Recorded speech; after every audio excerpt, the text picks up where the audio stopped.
Hello good morning to all of you my channel simple study. Hello guys, आज मैं class ninth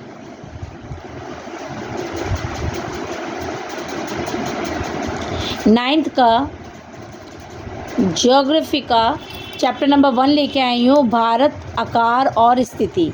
आज हम भारत के बारे में जानेंगे कि इसके आकार क्या है और इसकी स्थिति क्या है। आइए स्टार्ट करते हैं।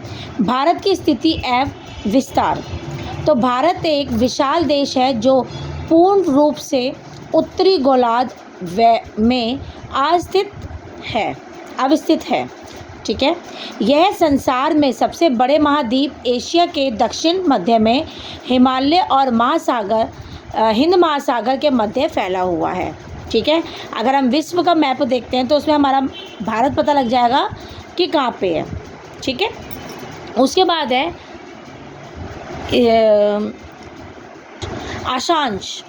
भारत की मुख्य भूमि 8 डिग्री 4 मिनट उत्तरी से 37 डिग्री 6 मिनट उत्तरी अक्षांशों के मध्यम फैला हुआ है।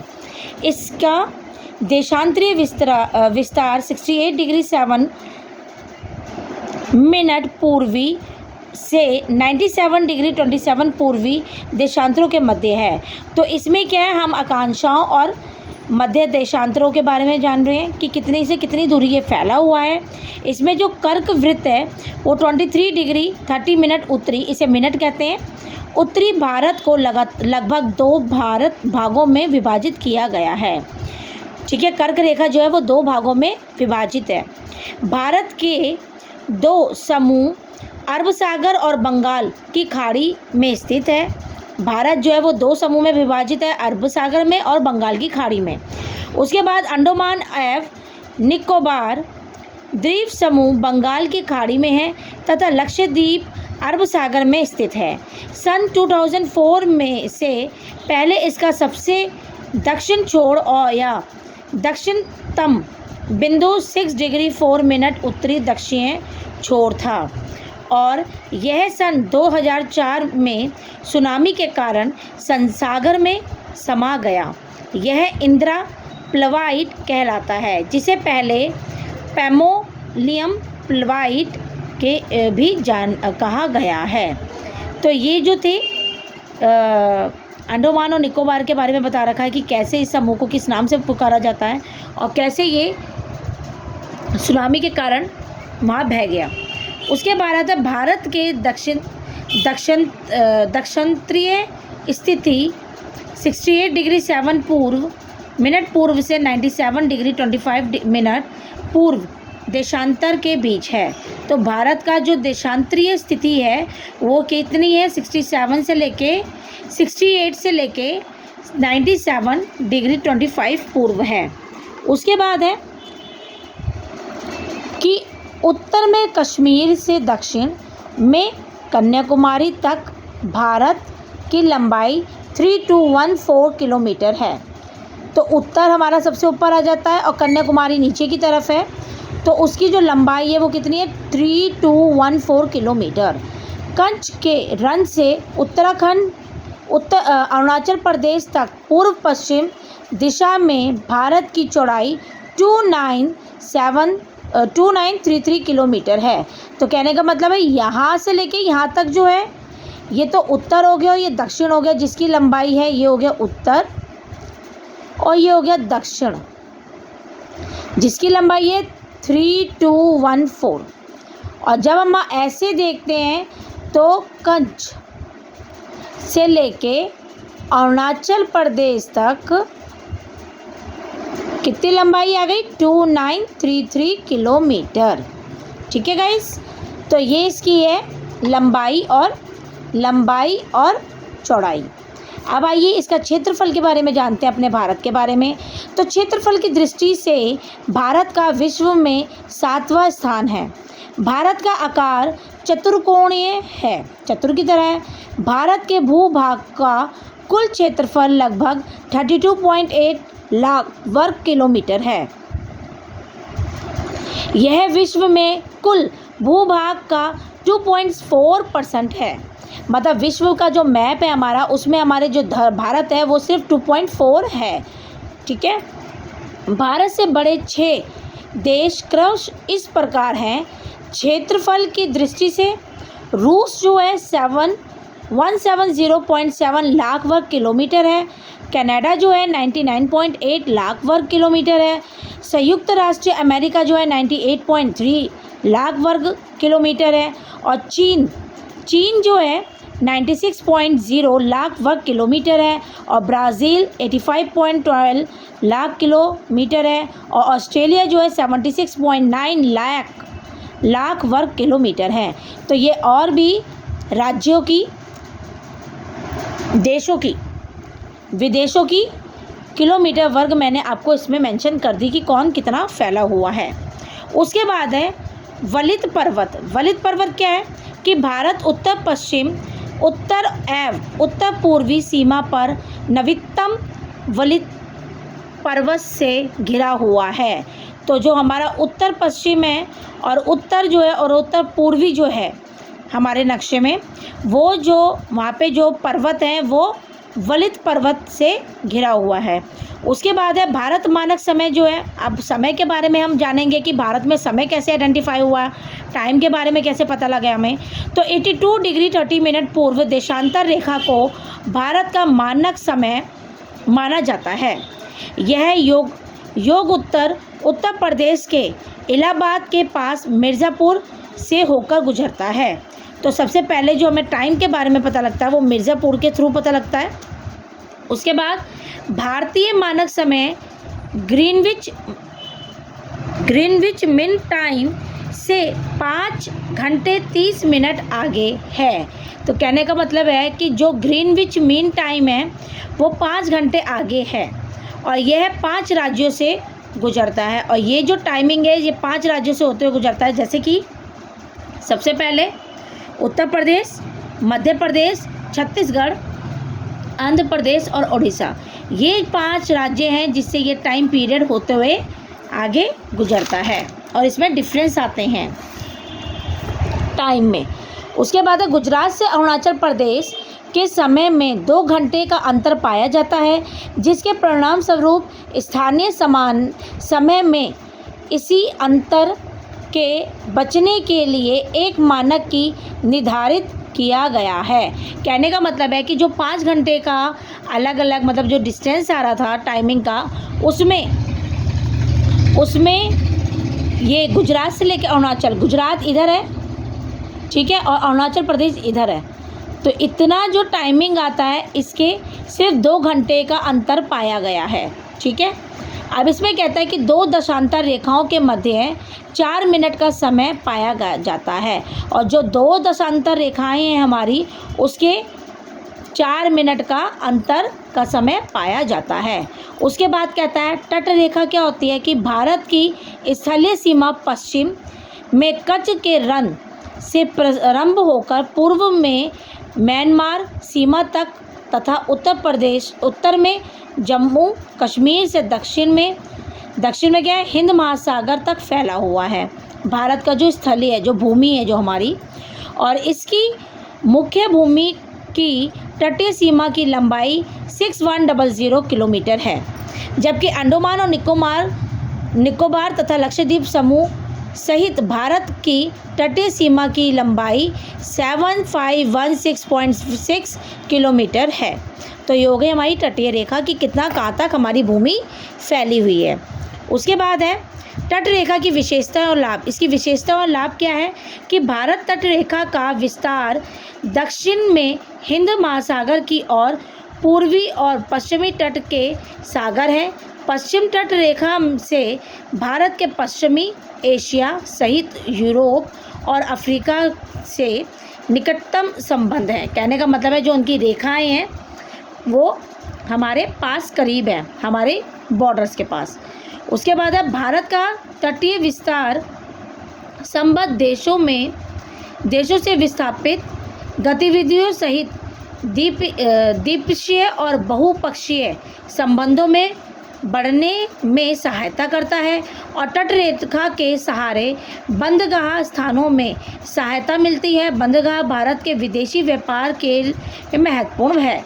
कहने का मतलब है कि जो हमारे बंदरगाह हैं धरती के पास, जो हमारे पानी द्वीप समूह द्वीप हैं, उनमें बंदरगाह नाव में बैठ के एक जगह से दूसरी जगह जा सकते हैं और विदेशी व्यापार कर सकते हैं, उन्हें बहुत ज़्यादा मदद मिलती है। उसके बाद है भारत स्थल सीमा तथा पड़ोसी देश। भारत की स्थलीय सीमा रेखा लगभग 152 किलोमीटर है लंबी है, जो 7 देशों को स्पर्श करती है, मतलब जोड़ती है। जैसे कि हमारे पास पड़ोसी देश जिनके पास साथ हमारी अंतर्राष्ट्रीय सीमाएं साझी हैं, जैसे कि उत्तर पश्चिम में पाकिस्तान है जो 3310 किलोमीटर वर्ग फैला हुआ है। अफ़गानिस्तान जो वो 80 किलोमीटर है। उत्तर में चीन है जो तिब्बत है 3917 किलोमीटर है और नेपाल में 1752 किलोमीटर है। भूटान में 587 किलोमीटर है।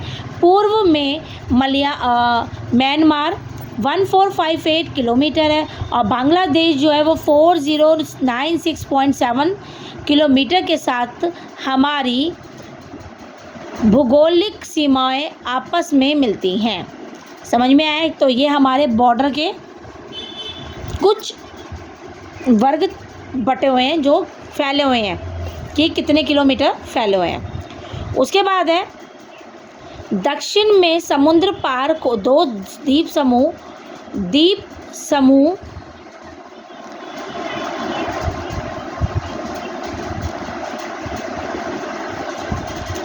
राष्ट्रीय श्रीलंका और मालदीव भारत का पड़ोसी देश है। और उसके बाद है पाकिस्तान और भारत के बीच का अंतर्राष्ट्रीय सीमा रेखा रेड फ्लिप लाइन कहलाती है। भारत और चीन के मध्य की अंतर्राष्ट्रीय सीमा रेखा मैकमोहन लाइन कहलाती है। तो जो सिक्किम राज्य से म्यांमार देश की सीमा तक 4248 किलोमीटर लंबी है। तो कृपया करके मैं आपको ये एक चीज़ बताऊंगी कि जो ये रेखाएं अंतर्राष्ट्रीय सीमाएं, इनके जो नाम दे रखे हैं इनको प्रॉपर याद कर लेना, क्योंकि ये MCQ में आते हैं गाइस, ठीक है, और इनके किलोमीटर भी आते हैं। तो प्लीज़ इसलिए मैंने बहुत ही ब्रीफली एक एक पॉइंट को मेंशन किया है कि कहाँ पे आपको किस तरीके से लिखना है। आइए अब आगे पढ़ते हैं कि भारत में भिन्न राज्यों और तथा पड़ोसी देश की सीमाओं की स्थिति क्या है। वर्तमान समय में भारत में 28 राज्य और 1 केंद्र शासित प्रदेश शामिल हैं। भारत की पश्चिमी सीमा पाकिस्तान से मिलती है जो अप्राकृतिक है और तथा इनकी लंबाई 112 किलोमीटर है। उसके बाद क्या है? उसके बाद है कि गुजरात, राजस्थान, पंजाब तथा जम्मू कश्मीर राज्यों की सीमाएं भारत के और पाकिस्तान से पृथक करती हैं। भारत की उत्तरी सीमा चीन, नेपाल एवं भूटान देशों से मिलती है। यहाँ हिमालय पर्वतमाला एवं प्राकृतिक सीमा रेखा के रूप में कार्य करती है। और उसके बाद केंद्र शासित प्रदेशों जम्मू कश्मीर, हिमाचल प्रदेश, उत्तराखंड, सिक्किम और अरुणाचल प्रदेश राज्यों की सीमा चीन से मिलती है। तो इसमें जो सीमाएं हैं ये सारी चीन से मिलती हैं। उसके बाद है पूर्व की ओर भारत की सीमा बांग्लादेश से मिलती है जो कृत्रिम सीमा है और इसके सम्मित पर पश्चिम बांग्लादेश, असम, मेघालय, त्रिपुरा एवं मिर्ज़ापुर राज्य स्थित है। उसके बाद भारत की भौगोलिक स्थिति का महत्व। अब हमें भूगोल के मतलब महत्व के बारे में बताना है कि जो पहला पड़ता है पूर्वी गोलार्ध के मध्य केंद्रीय स्थिति का लाभ। तो इसमें मध्य की जो केंद्रीय ग्लोब का उसके बारे में बताएंगे। तो इसमें सबसे पहले बोलता है ग्रीनविच रेखा के पूर्व में स्थित होने के कारण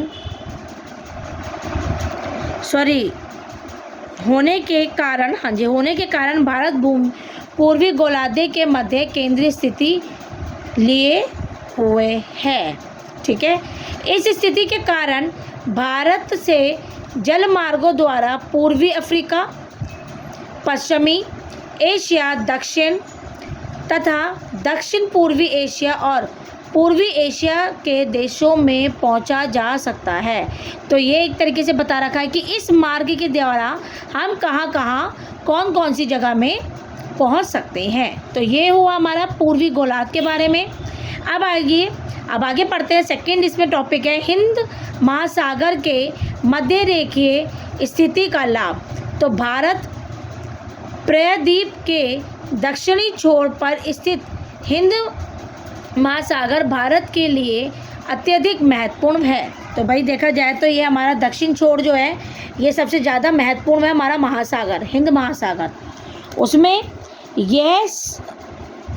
यह सामरिक दृष्टि से अधिक महत्वपूर्ण है। भारत का लगभग 1600 वर्ग किलोमीटर क्षेत्र हिंद महासागर में विस्तृत है।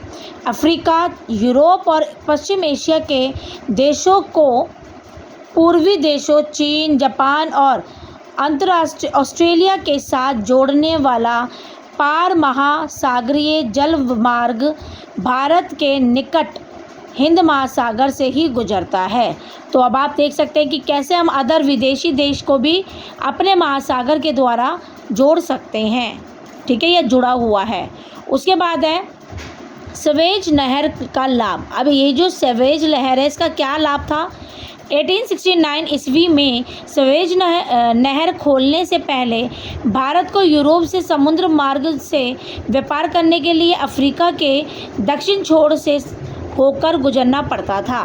तो ये जो नहर है ये पहले यूरोप से लेके हमें यूरोप में जाने के लिए अफ्रीका दक्षिण का छोर पे होकर गुजरना पड़ता था, परंतु इस नहर के शुरू हो जाने के पश्चात विश्व भौगोलिक स्थिति के कारण भारत एवं यूरोप के मध्य की लगभग 7000 किलोमीटर की दूरी कम हो गई और इसमें भारत से यूरोप जाने की जो समुद्रीय एक दूरी थी वो करीबन 7000 किलोमीटर दूरी कम हुई है, जो व्यापार में वृद्धि का कारण बना और इस नहर की वजह से व्यापार में बहुत ज़्यादा वृद्धि होने लगी। उसके बाद है तटीय रेखा का महत्व। फोर्थ पॉइंट कि सबसे पहले क्या है, प्रायद्वीपीय भारत 3 ओर से सागरों से घिरा हुआ है। इसकी पूर्वी और पश्चिमी तट रेखाएं न सिर्फ विस्तृत व समाप्त है लगभग 13,000 किलोमीटर, वरन इन पर कई महत्वपूर्ण पतन की स्थिति है। तो ये हमारे तटीय रेखाओं के बारे में है कि कैसे ये इम्पोर्टेंट है और कितने किलोमीटर ये फैली हुई हैं। उसके बाद है अंतर्राष्ट्रीय संपर्क को। भारत को अपनी केंद्रीय स्थिति के कारण पूर्व और पश्चिमी के देशों में से अंतर्राष्ट्रीय संपर्क करने में बड़ी मदद मिलती है। तो ये पूर्वी और पश्चिमी जो तट रेखा है, हमारे जो एरिया जो देश हैं उनसे हमें अंतर्राष्ट्रीय पहुंचने में बहुत ज़्यादा मदद मिलती है। उसके बाद भारतीय उपमहाद्वीप क्या है कि जनसंख्या और क्षेत्रफल की दृष्टि से भारत दक्षिण एशिया का सबसे बड़ा राष्ट्र है और इसके उत्तर में विशाल हिमालय पर्वत श्रृंखला है। गंगा, ब्रह्मपुत्र, महानदी, कृष्णा, गोदावरी और कावेरी जैसी बड़ी नदियां हैं। तो कहने का मतलब है इसके जो महाद्वीप हैं ये इन नदियों से जुड़ते हुए छोटे छोटे हुए जाते हुए इन नदियों से मिलती हैं, इन बड़ी नदियों से जाके मिलती हैं। और उसके बाद है भारत और विश्व में क्या है, भारतीय भूखंड एशिया महाद्वीप के रूप और पश्चिम के बीच में स्थित है। भारत भूभाग एशिया महाद्वीप का दक्षिण विस्तार है।